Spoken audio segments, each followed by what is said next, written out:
Em nome do Pai, do Filho e do Espírito Santo. Amém. Vinde, Espírito Santo, enchei os corações dos vossos fiéis e acendei neles o fogo do vosso amor. Enviai, Senhor, o vosso Espírito, e tudo será criado, e renovareis a face da terra. Oremos.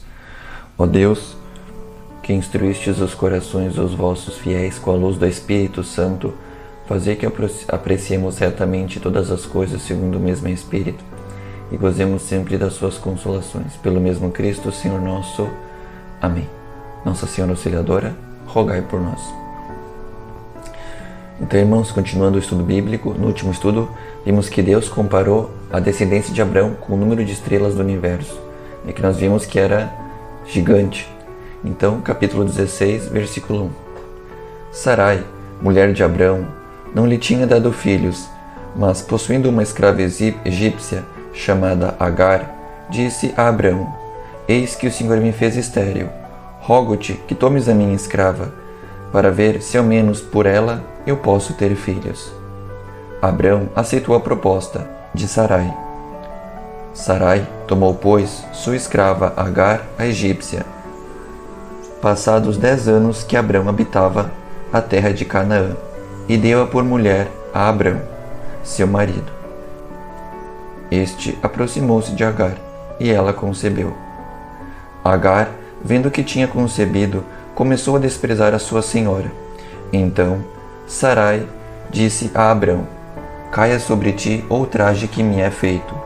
Dei-te minha escrava, e ela, desde que concebeu, olha-me com desprezo. O Senhor seja juiz entre mim e ti. Abraão respondeu-lhe: Tua escrava está em teu poder. Faze dela o que quiseres. E Sarai maltratou-a de tal forma que ela teve de fugir. O anjo do Senhor, encontrando-a no deserto, junto de uma fonte que está no caminho de Sur. Então, vamos só parar aqui só para nos localizarmos onde seria o deserto de Sur. O deserto de Sur é um local mencionado na Bíblia que possivelmente se refere a um deserto ao leste do Golfo de Suez. O que seria o Golfo de Suez? Por exemplo, aqui nessa imagem pequena, essa parte em vermelho é o Egito, e aqui a imagem está ampliada. Aqui a gente tem o Golfo de Suez aqui, que também tem o canal de Suez. E o deserto de Sur ficaria mais ou menos nessa região aqui, onde está aqui o mouse vermelho. Mais ou menos aqui seria o deserto de Sur, que a Agar fugiu de Sarai, certo? E provavelmente o nome se refere ao muro de montanhas do Planalto de Tith, visível a partir do litoral da planície, tá bom? Então, continuando, versículo 8. Disse-lhe Agar, escrava de Sarai: De onde vens e para onde vais? Eu fujo de Sarai, minha senhora, respondeu ela. Volta para tua senhora, tornou o anjo do Senhor, e humilha-te diante dela. E ajuntou: Multiplicarei tua posteridade de tal forma, e será tão numerosa que não se poderá contar. Disse ainda mais: Estás grávida e vais dar à luz um filho. Dar-lhe-ás o nome de Ismael, porque o Senhor te ouviu na tua aflição. Então vamos parar aqui também. Ismael. O que significa esse nome Ismael? Deus ouve. Continuando o versículo 12 do capítulo 16. Este menino será como um jumento bravo. Sua mão se levantará contra todos, e a mão de todos contra ele. E levantará sua tenda defronte de todos os seus irmãos. Agar deu ao Senhor que lhe tinha falado o nome: Vós sois El Roi, porque dizia ela: Não vi eu aqui mesmo o Deus que me via. Então vamos pausar mais um pouco. Então El Roi, como diz na Bíblia, que Agar designou o nome de Deus, significa Deus de visão, ou Deus que me vê. Continuando do versículo 14. E por isso deu-se aquele poço o nome de poço Lahai Roi. Ele se encontra entre Cádiz e Barad. Então Lahai Roi significa que me vê. Continuando o versículo 15. Agar deu à luz um filho a Abrão, o qual lhe pôs o nome de Ismael. Abrão tinha idade de 86 anos quando Agar lhe deu à luz Ismael.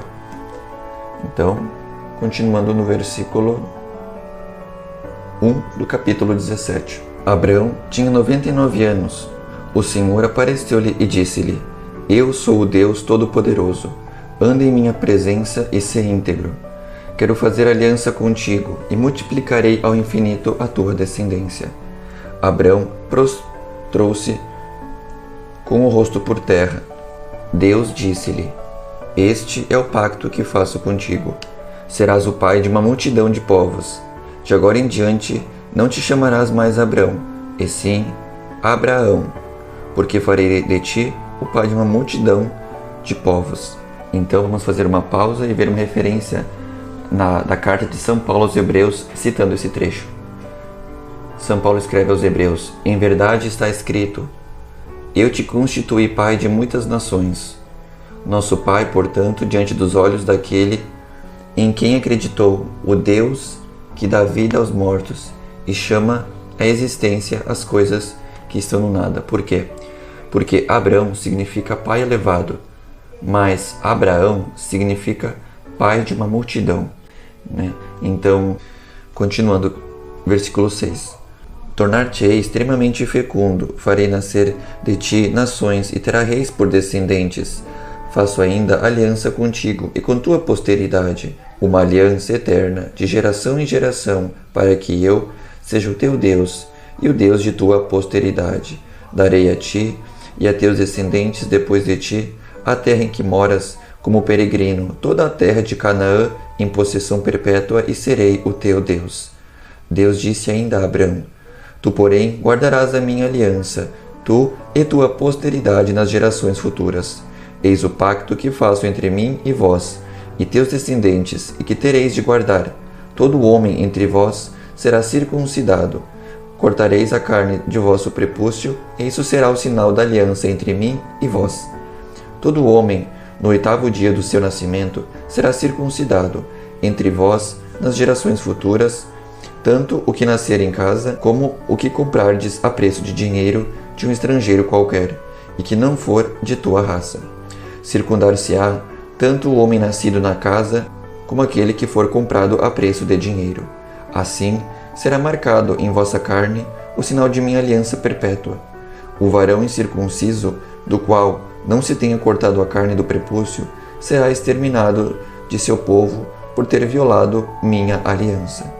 Disse Deus a Abraão: Não chamarás mais a tua mulher Sarai, e sim Sara. Eu a abençoarei, e dela te darei um filho. Eu a abençoarei, e ela será a mãe de nações, e dela sairão reis. Abraão prostrou-se com o rosto por terra e começou a rir, dizendo consigo mesmo: Poderia nascer um filho a um homem de 100 anos? Seria possível a Sara conceber ainda na idade de 90 anos? E disse a Deus: Oxalá que Ismael viva diante de vossa face.